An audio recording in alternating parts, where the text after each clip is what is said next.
You're listening to Home Sweet Home with Russ McClellan.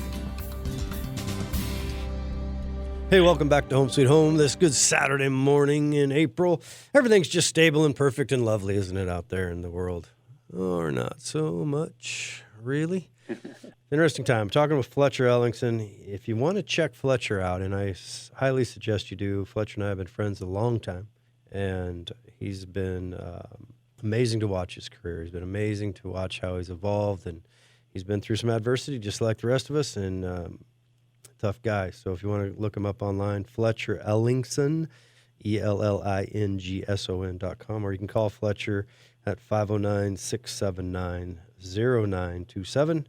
One more time, get that pen and paper because you're going to want to call Fletcher and get him involved in your life as a coach. 509-679-0927. Fletcher. All right, my man, we were talking off air.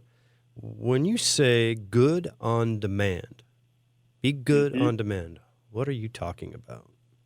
Yeah, so I'm a big advocate of feeling good on demand.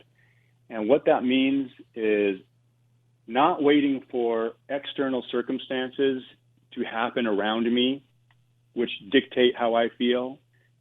I'm going to be proactive about creating situations in my life and directing my focus on things that create that chemical response in my body that feels good.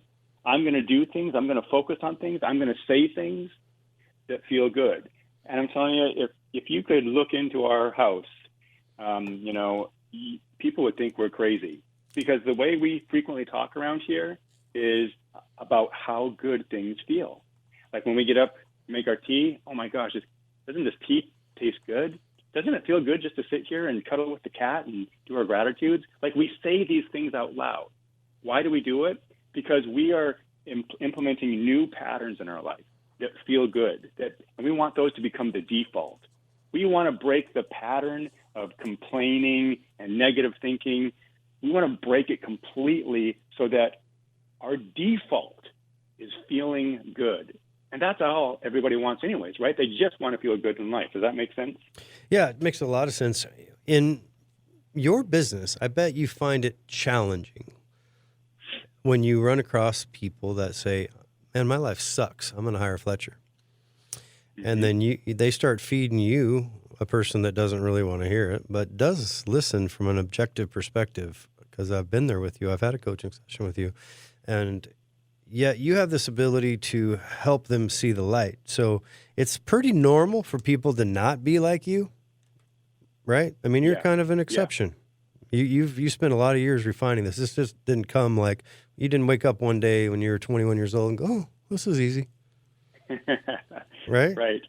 So you're a real person. I just want people to realize you're a real person. You've been through some real adversity. This isn't just smoke and mirrors that you're speaking. You've actually lived it.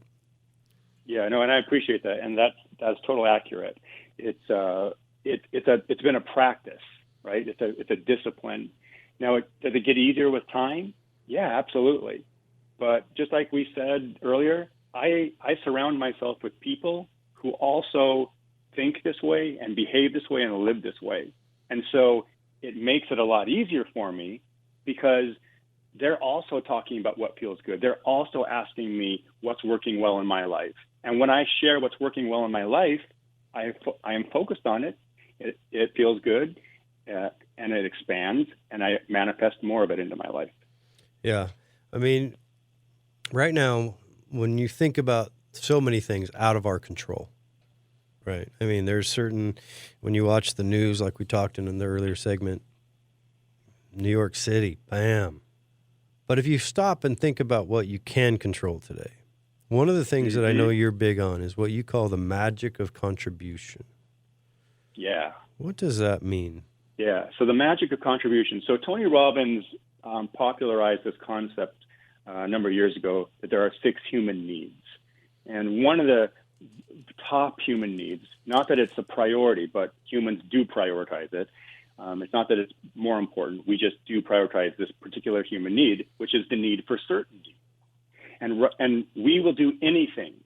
We will even violate our own rules for ourselves in order to make sure that we have a sense of certainty. Now, right now in the world, I've never seen more uncertainty and more disruption ever. I mean, this is incredible, right? It's unprecedented. Our entire world feels uncertain because of the massive disruption. And so that creates that chemical response called fear. So, but there's another human need called contribution. We all have this need, not a want. It's a need to contribute. We want to make a difference for others. We want to be part of the solution. And we want to contribute however that looks. But here's the great thing. Contribution is the one need that meets all the other 5 needs out there, including certainty. Because when we contribute, we feel like we're making a difference. We have certainty that it's going to feel good. So contribution helps meet the need of certainty in that we know it's going to feel good when we contribute. We know we're going to make a difference. We know that we're going to connect with other people when we contribute, and connection is one of the human needs. So in contribution, we get all these other needs met, including the need for growth or evolution, the need for love, the need for variety, right? Because when we contribute, we're doing something that we normally don't do outside of ourselves, and it creates a new experience, and we have a need for new experiences called variety or even uncertainty. Does that make sense?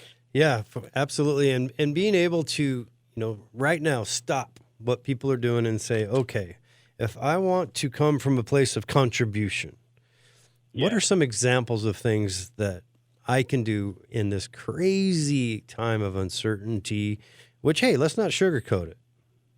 Yogi Berra once said, predicting things is very, very difficult, especially about the future.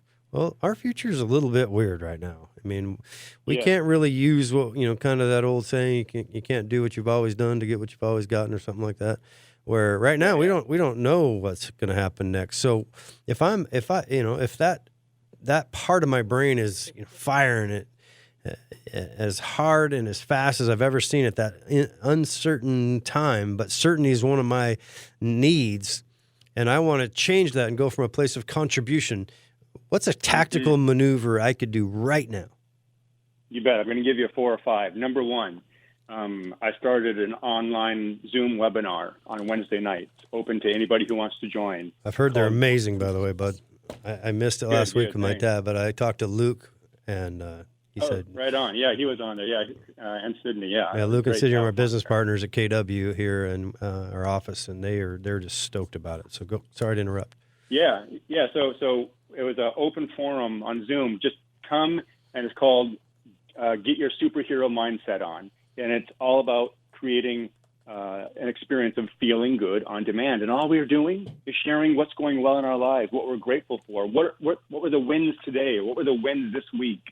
And it's not, and it can be anything. It can just be anything that's going well in your life and that feels good. So that's a great experience.